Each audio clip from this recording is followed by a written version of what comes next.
Anthatheke elithuba ngibulise umoya ingcwele okhona phakathi kwethu. Umnikazi webandla uJehova Jireh egameni likaYesu waseNazaretha siphinde sibazame ngezandla egameni likaYesu waseNazaretha. Hallelujah. In Jesus' name, amen. Bulisa amadoda amakhulu uThixo awavusele kulomhla wokugqibela. Hallelujah. Abaphathi betyeya. Hallelujah. Lapho ityeya ingasaphathwa noma ngubani. Hallelujah. Uma eyiphatha engesikho selungelweni lokuyiphatha imbulala. Hallelujah.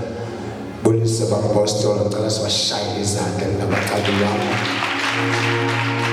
Thank you Jesus. Bulisa abefundisi sibashayele izandla. Omama abefundisi omama abapostoli ngicela sibashayele izandla. Bulisa bonke abangcwele abakhona endlini kaThixo mama odade ngicela sibashayele izandla Sunday school abantwana abancane egameni likaYesu waseNazaretha. Hallelujah. Ndithi ndiyathanda ngothando lukaJesu. Hallelujah. Uthi xa eshiyayo uthi lilishiyane ntonye thandanani. Hallelujah. Siyalibulela ke nakuThixo ngethuba alivulile ukuthi ngizoma phambi kwabantwana bakaThixo ingebe obama ukuclever ingebe obama ukugcisa ingebe obama ukuthetha. Hallelujah. Kodwa nje ingceba yakhe. Hallelujah. Ayivulile. Hallelujah. Egameni lenkosi uJesu. Ukuzazisa ngiyayilibala ke lona ndiyafutha kakhulu. Hallelujah. Siyalibala lokuzazisa ngibaqese ndiphakathi. Hallelujah. Ufike nasendlini semiyaqa akwangibulisa nokubulisa. Hallelujah. Cacile ba awu. Hallelujah. Ngibulise ke ngokukhethekile uThixo unkosikazi owangiphayena Mama Uzili. Hallelujah. Egameni lenkosi uJesu ngutata Uzili ngincedwe inkosi kakhulu eyangichola ngiphinde ukuzithandela nami ngelinye ilanga yandenza naba yisidalwa esisha. Hallelujah. Umphathi wendaba ezilungileyo. Hallelujah. Athi uPawulos ilinguSawule eqala uma eqala amathafa aseDamasco eyobamba abantwana bakaThixo abathetha ngezwi likaThixo abanikele ngenxa zonke. uThixo athi xa ethetha Ananiya hamba ngesizathu stadium sofa kukho indoda phaya ndicela uyibeke izandla isuke kwethu emehlweni uthi Ananiya ndiyamazi Nkosi lawo elapha nje unegunya lokusibamba asifake etrongweni uthi no ndimenze isitya. Hallelujah. Ndibulela ke nami lo nceba yokwenziwa isitya sokuphatha indaba ezilungileyo inkosi yoxolo mayisithande. Hallelujah. Cela nje umpostoli uMpandla mfundisi uMpandla uphi angincede nje ngicela uphathe la Bible yakho yesiXhosa izibhalo ezingcwele. Hallelujah. Kawujonga umakhelwane ethi makhelwane wenze kahle wakhona endlini kaThixo. Awuzophuma makhelwane endlini kaThixo usenje ngoba ubungenile. Hallelujah. Sikule nkonzo ke bangcwele lenkonzo nayithandayo. Hallelujah. uThixo wanenzela inceba ngayo. Hallelujah. Lapho uThixo seyivusa umntana wakhe isikhathi sokugcina. Hallelujah. Ukuthi azophatha lokuphongolo. Hallelujah. Yobunzulu bukamoya engcwele sikhona izinto ezingashunyayelwayo emabandleni, sikhona izinto ezingathethwayo kanye ezingenziwayo emabandleni uThixo afuna zenzeke. Hallelujah. Ukhona into ezenziwayo emabandleni uThixo afuna zingenzeki. Hallelujah. Lenkonzo ke ithe xa icacishwa kwathiwa ubunzulu bukamoya engcwele buzoklina. Hallelujah. Emabandleni. Hallelujah. Ngoba namhlanje nami ngiyibonile evangeli ukuthi ayisanqulwa ngokutsho kaThixo. Hallelujah. Ivangeli seyisistyle. Hallelujah. Now uThixo udinga ukuzobuyisa ivangeli yakhe eyibuyisela esidimeni sikaThixo. Nkosi yoxolo mayisibusise. Hallelujah. Ngokufishane ke bangcwele egameni lenkosi uJesu ngibulela kakhulu lo leyo. Sininzi ke izinto esinothetha ngazo uThixo athanda ukuthi zenzeke. Hallelujah. Lo Thixo athanda ukuthi zingenzeki. Hallelujah. Ngicela uchile kwincwadi kaDaniel. Daniel chapter 1. Incwadi kaDaniel sofunda uDaniel chapter 1 egameni lenkosi uJesu.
Daniel chapter number 1 verse 1. Verse number 1.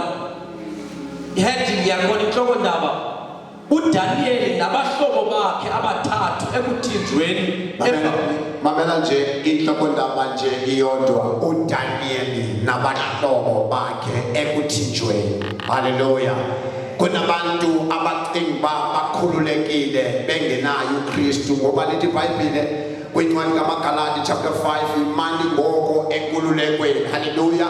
Athe uKristu wanikhululela kuyo ningabuye nibanjwe. Hallelujah. Babanjiwe. Hallelujah. Namhlanje sothetha ngabantu ababanjiwe. Hallelujah. uDaniel nabahlobo bakhe ekuthinjweni. Hallelujah. Kunabantu ekuthinjweni ukuthi uThixo abakhulule ngayo lenkonzo kaMoya Ngcwele. Hallelujah. Kunabantu uThixo ekuthinjweni ukuthi abachilele indlela yokunqulwa kwakhe. Hallelujah. Ngoba badinga ukukhutshwa. Hallelujah. Base uthinjweni. Hallelujah. Ngoba lento bayidayo nalento banikwa yona ayiyi uThixo elethe mabafitwe yona. Hallelujah. Tumshumayele beshumayela abaqalisikele uthi isonke ibanda lilambile lidinga isonke but lo uzofitha ibanda akanaso isonke. Ubuthulu bukaMoya Ngcwele bunendawo athi xa icacisa utata uthi le ndaba iqale enhloko. Hallelujah. Ukuklinwa kwenhloko. Hallelujah. Because namhlanje sibona abantwana, oh my God, uNomkala ubona abantwana behamba ngecala uthi musana ukuhamba ngecala kanti nguye utata oqale wahamba ngecala. Hallelujah. Kunabantu ekudinga ukuthi bakhutshwe ethinjweni. Hallelujah. Sikhona izinto bangcwele azidingi ukuthetha kwethu kodwa zidinga umnikazi wazo.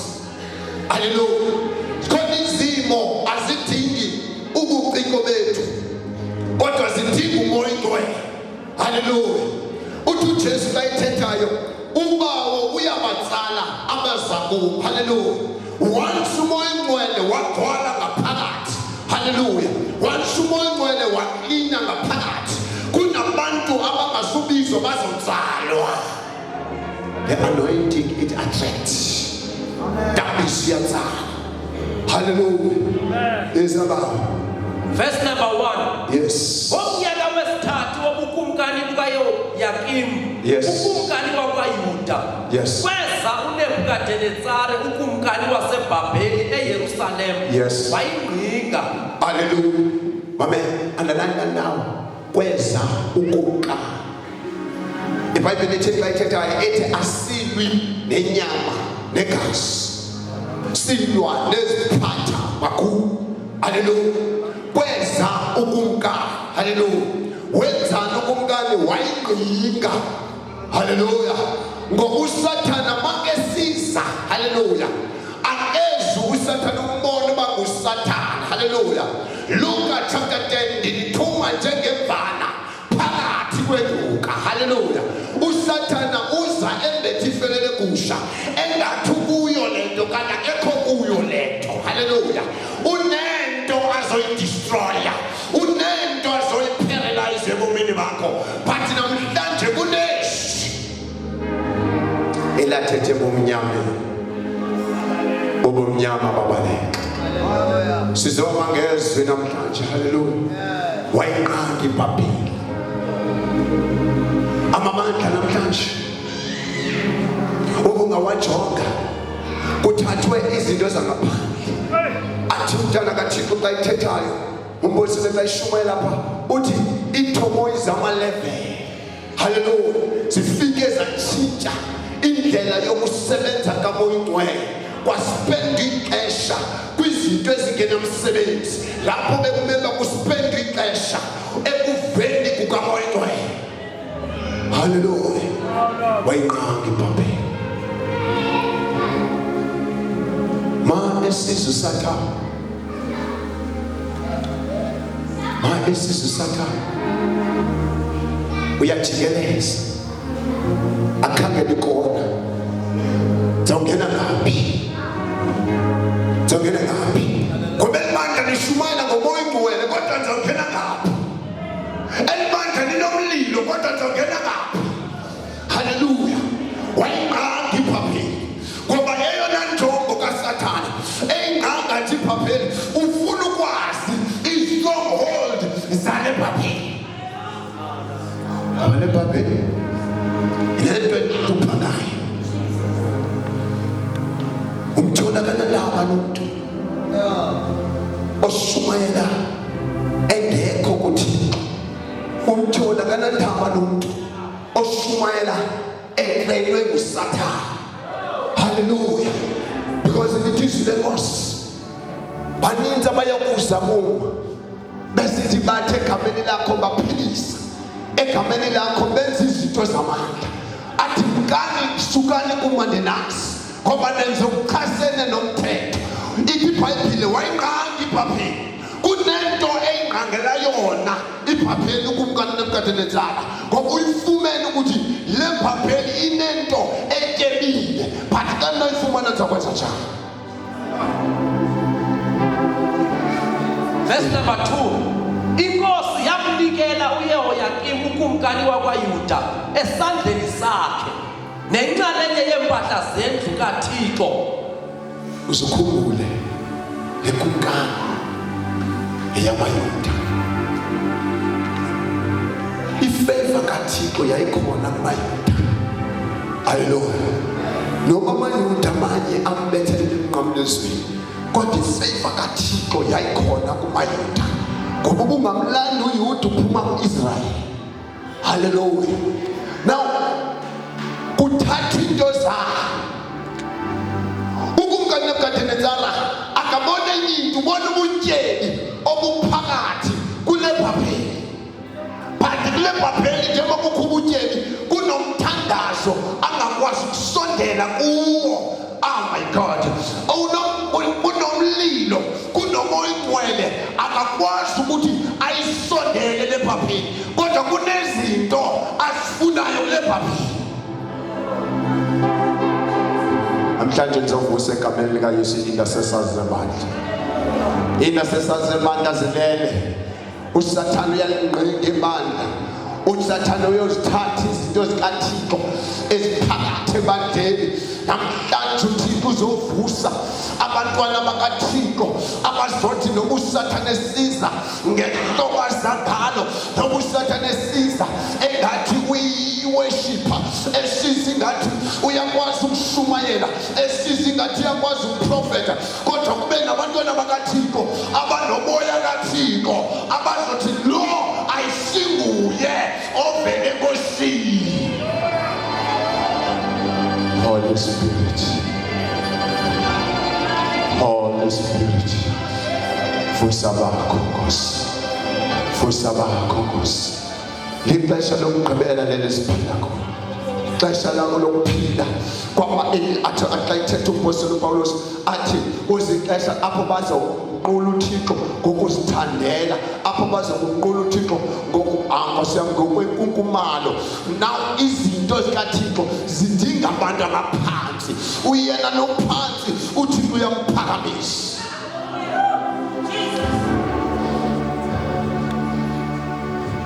Ungabona nimile thetha ngoYesu, cimbi noma kukwenza kwabo, kanti unomuntu oyedwa olapha phakathi ebandleni okwazi ukuthandaza. uThixo ncede ndikwazi ikhupha imeseji yakhe. Haleluya. Namhlanje uThixo uvusa abakhe, haleluya, intercessors, abaprofethi, haleluya, amanyulwe nguMoya Oyingcwele, abaprofethi bakaThixo, hayi abaprofethi bakaBhali.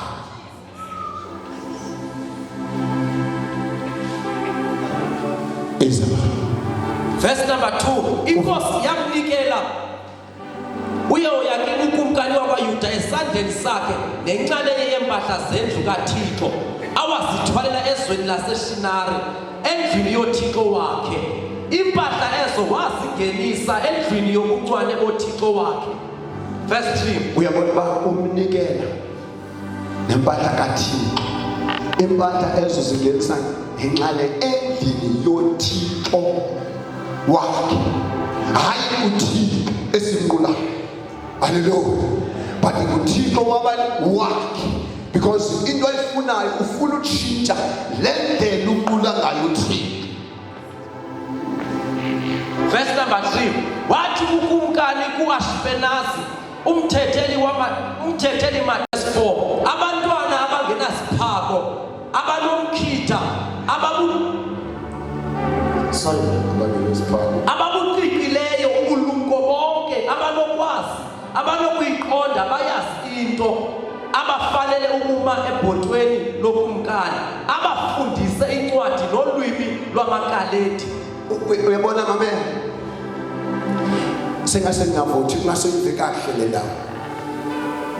Ufuna ukutshintsha ulwimi, haleluya, abafundise ngolwimi lwamaKhaledi, haleluya. Ngamanye amagama ufuna ukutshintsha lendlela unqula ngayo, akunqulise ngendlela yokunqula izithixo, haleluya. Because namhlanje sicinga siqula yena kanti sesitwistile, haleluya. Umtholo uye wafika watshintsha indlela yethu yokunqula uThixo ebi-original yokunqula uThixo, wasiqulisa izithixo. And mayisiza ujonga abanganasiphako, uzukhumbula uba xa kunyusa idini kwi-Old Testament kwakukhangela igusha okanye imvu engenasiphako, haleluya, ibe yiyo ezonyusa idini. Now ujonga abangcwele, haleluya, ujonga abantwana bakaThixo abaphila intando kaThixo, nabathetha izwi likaThixo, nabenza izwi likaThixo, ngoba lithi ningabi ngabaphulaphuli, yibani ngabenzi besi. Khangela, ugqiba kwakukhangela watrain, haleluya, ukhangele wafumana, emveni koba ekhangele wafumana uyaphinda futhi uyatrain, haleluya, ngoba kaloku umtholi akamsebenzisi umuntu engakhange wamtraina. Nathi enkonzweni asisetshenziswa singakhange sabonwa ukuthi siyakwazi noba siyenze le nto uThixo athi masiyenze. Yale nto Jesu athi amani niyokuzenza abafundi indlala. Engibafumeneyo nibafundise, nibabhaptize kamandla ngoba uyatrain. Hallelujah. Ukhangela futhi abantu abahle, amadoda nomkhitha, abantu abangenasiphako, abantu abazotshintsha ilanguage. Ngoba uSathane kunento aye wayibona, uye wathi xa babambile abantu bethandaza abantu kwenzeka something kwitrongo bebebavalele kuso. Njengoba bebathimbile bayathandaza, and xa bethandaza lithi lenkosi osilasi lobona bathandaza kwawimixokelelwane kwavuleka iingcango zedolophu. Hallelujah. But ngokuqanga babethandaza kunento eyenzekayo kumtholi. Hallelujah. And ke ngokumtholi ifuneka etshintshe ilanguage, etshintshe indlela yokunqula, abenzele ithole ethafeni. Hallelujah. Lasedure ukuthi wonke ongazange aqubuthe kwezisithiko aphoswe ezikweni lomlilo. But funeka kutheni kutrain. Hallelujah. Ubungcwele bakho ungabusabulahla. Hallelujah. Ngoba uSathane uyatrain, ufuna kanye ababangenasiphako. Hallelujah. Akanandaba nabantu ayaziyo ukuthi bazijobhile. Hallelujah. Akanandaba nabantu ukuthi uyayazi ukuthi badlile emthini bewisela umthetho uAdamu ukuthi angathi kuwo. Hallelujah. Verse number 5. Yes. Ukumkani wabamisela umamkeliso wemini ngemini yawo. Yes. Ebudleni bokumkani nasewayinini ayiselayo. Yes. Ukuze bondliwe iminyaka emithathu. Yes. Bathi ekupheleni kwayo bebe phambi kokumkani. Yes. Verse 6. Ke kaloku kwabo abo kwaye kukho abakonyana bakaYuda. Yes. InguDaniel. Yeah. No Hananiah. Yes. No Mishael. Yes. No Azariah. Yes. Verse 7. Umthetheli mathenwa. Yeah. Bathiya amagama. Yes. uDaniel wamthiya elokuba nguBeleshazare. Yes. uHananiah elokuba nguShadrach. Yes. uMishael elokuba nguMeshaki. Yes. uAzariah elokuba nguAbednego. Yes. Verse number 8. Yiza. Ke kaloku uDaniel wayegqibe enhlizweni yakhe ukuba angazingcolisi ngokudla kokumkani. Yes. Nangewayini ayiselayo. Yes. Wacela kumthetheli mathelo ukuba angazingcolisi. Yes. Verse 9. Yes. uThixo wenza uDaniel ukuba afumane inceba nemfesane phambi komthetheli mathenwa. Amen.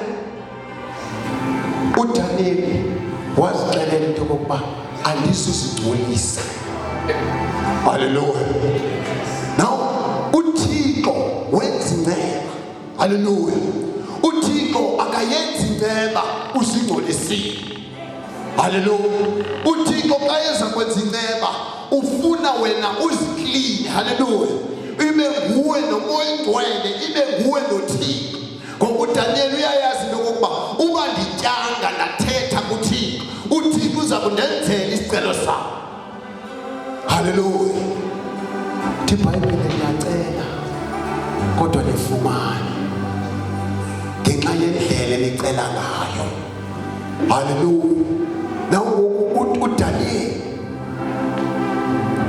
akakutshi ukutya kokumkani.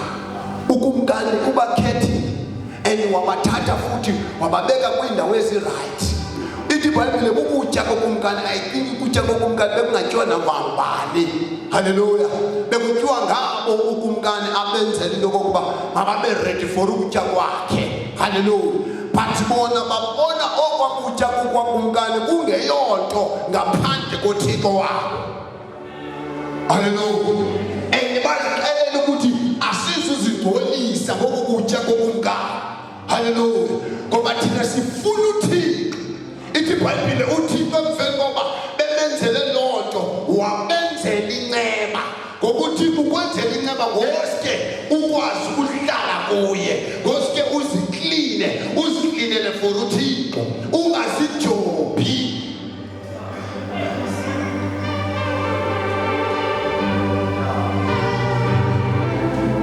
Yabona namhlanje sesimkhonza uThixo sijobhekile. Hallelujah. And ngoku sekuhleli nje i-experience. Hallelujah. uThixo akasekho. Elithi iBhayibheli indoda yayinikwe nguThixo amandla uSamson. Ngelilanga iqhele ukwabulala amaFilisti. Iqhele ukwenza konke, ivuka nje ihlasele nangethambo nangomhlathi wegusha iwabulala amaFilisti. Kodwa one day yathi izovuka okwesihlando ngesihlando. Lithi iBhayibheli wayengazi ukuthi uThixo akasekho. Hallelujah. No. Bayovusa uDilala nangamaFilisti phezu kwakho. Inwele seziphenjiwe namandla aphelile. Uvuka ngokwesiqhelo. Lithi iBhayibheli bambamba bamkukamela. Be careful namhlanje ithaba lakho lingawabulala amehlo kamoya. Be careful namhlanje ithaba lakho lingayibulala indlebe zikamoya.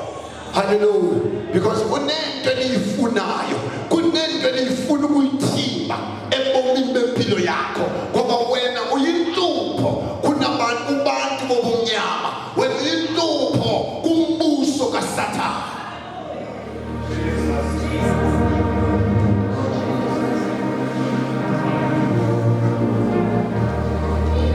What is Verse number 10. yes. Umthetheli Mathena wathi kuDaniel, ndiyayoyika inkosi yami ukumkani. Yes. Omiseni yakukudla neniya kukusela. Yeah. Yini na ukuba abubone ubuso benu kuthe matha kulobuya bentanga basi kulobaba yabazintanga zenu. Yes. Noyizekisa ityala inhloko yami kukumkani. Yeah. Verse 11. Kakakana balekelo ye phambi verse 17 sibamba. Verse 17 up to 18. Verse number 17. Yes. Abo bantwana bane uThixo wabanika ukwazi nokuziqonda incwadi zonke. Yes. Nobulumko. Yes. uDaniel waba nokuyiqonda imibono yonke namaphupha. Yes. Verse 18. Ekupheleni kwensuku abethe ukumkani maze baziswe ngazo. Umthetheli Mathena wabangenisa ke phambi koNebukadnezar. Verse 19. Ibamba apho sesiyavala. Siyakothuka. Hallelujah. Emveni kokuba bekhethile into edliwayo. Hallelujah. uThixo wabaleka. But uThixo kunento angayenzi ukukunika ungekakhethi. Hallelujah. Ngoba kudingeka kuqala uzilungise for ukunikwa. Unyana wolahleko unikwa engekenziwa. Hallelujah. But xa ephinda ziphela izinto zilahleke esandleni sakhe uyabuya back uthi ndasuka ndiye kubawo ndithi bawo ndenze ngoba kwakumele ugale ngokwenziwa before anikwa.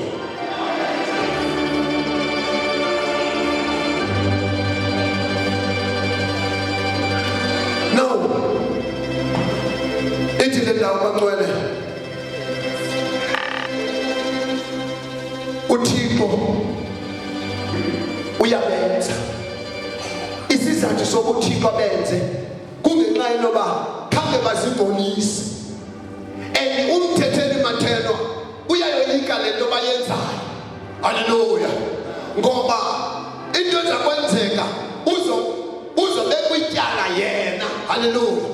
Ngoba unikwe umthetho kuba abantu mabahlale ehotele banxibe kakuhle bahlambe ngento ezinuka kamnandi babe bahle kwaye inkambeleko yabo ibe enhle. Bona bayazi into yokuba owethu Thixo. Hallelujah. Ayinothixo wezinto zelizwe. Hallelujah. Namhlanje amabandla baleke kuThixo ayojoyina ukutya kwerhamdwa ekuhamandala boshata yikhala babosha. Namhlanje umntana kaThixo sele iphethe into kaThixo ayibambe ayoyinika uyirhamdwa ucovenant.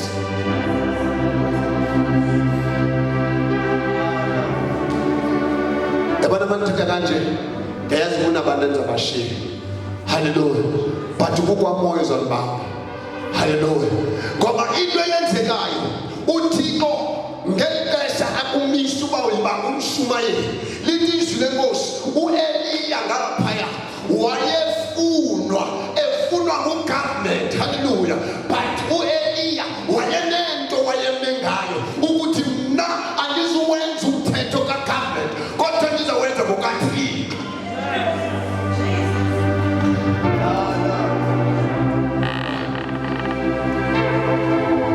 Wathumela kanti mamele lendoda lithi ibinxibe njani waqala wafuna nje isinxibo sayo kodwa hayi ibinxibe isikhumba esithi wathi nguEliya lowo. Haleluya.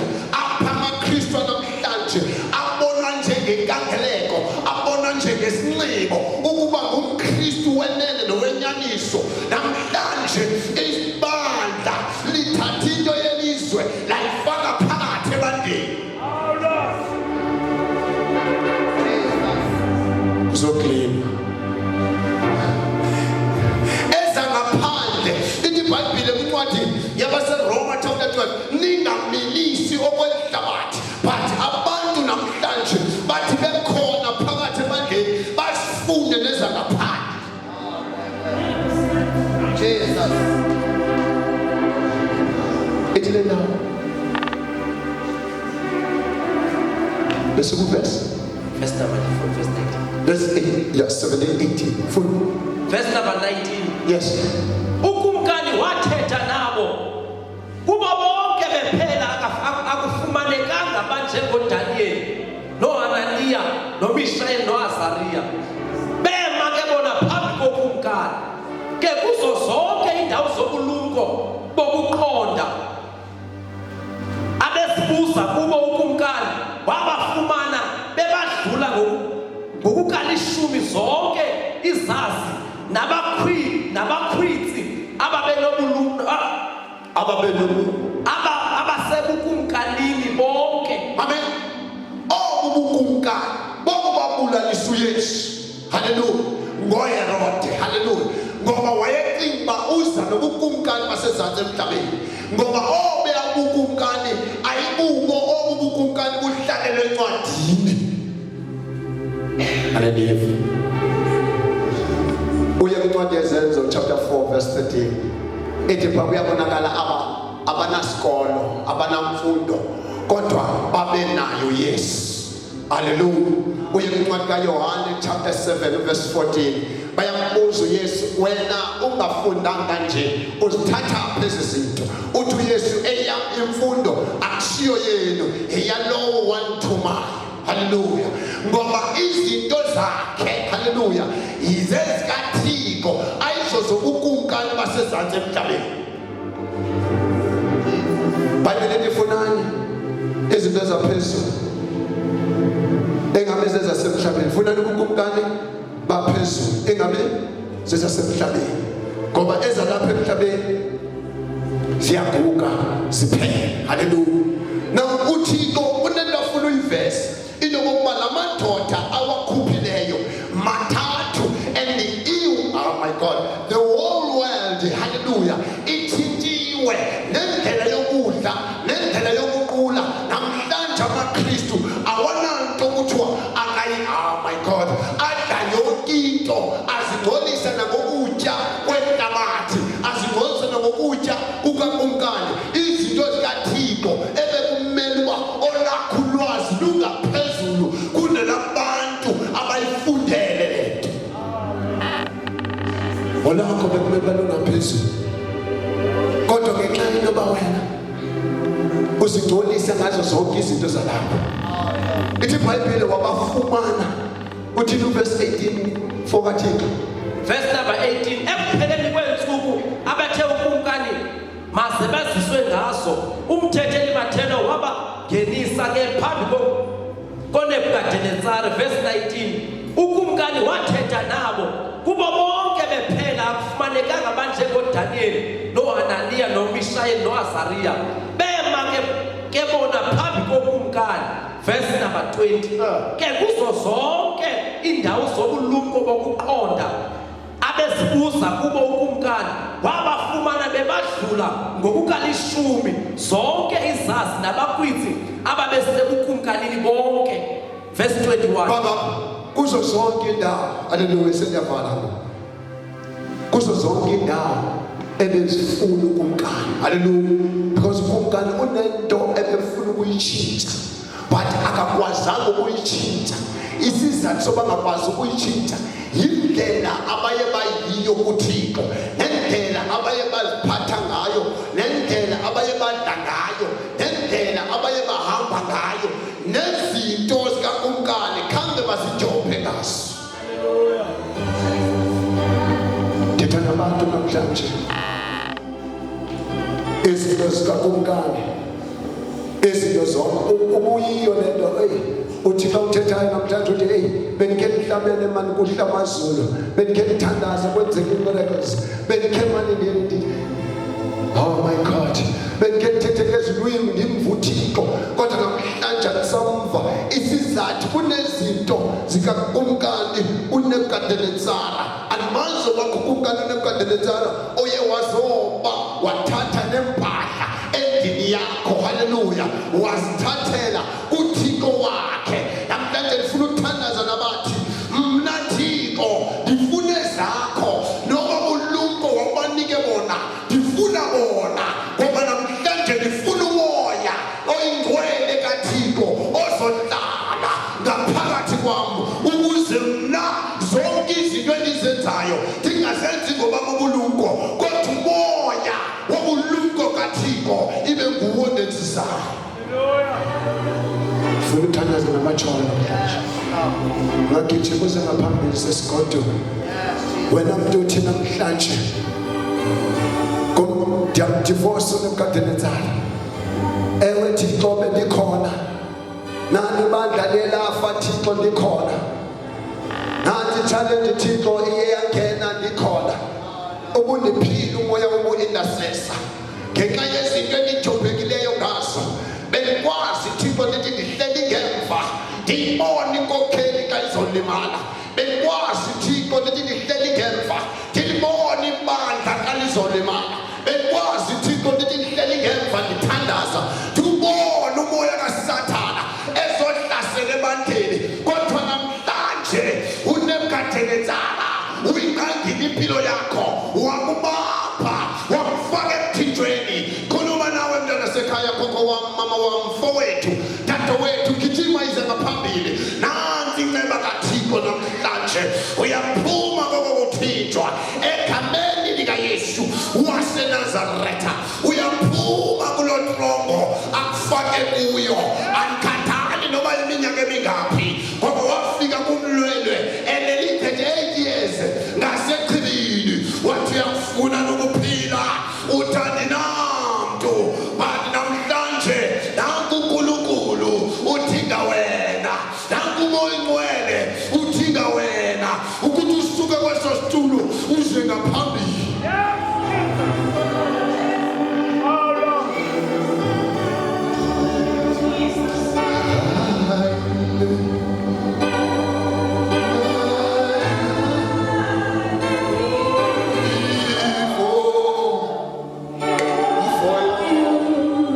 Jesus,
vala amehlo wakho phakamisa izandla zakho ziyabuya oh God restore each and everything what the devil has stolen in her life in the mighty name of Jesus ziyabuya by fire by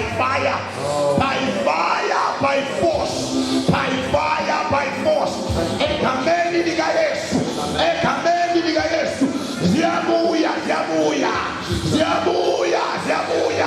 nangamandla kamoya ingcwele ayasebenza empilweni allow the Holy Spirit to touch allow the Holy Spirit to touch allow the Holy Spirit to touch allow the Holy Spirit to touch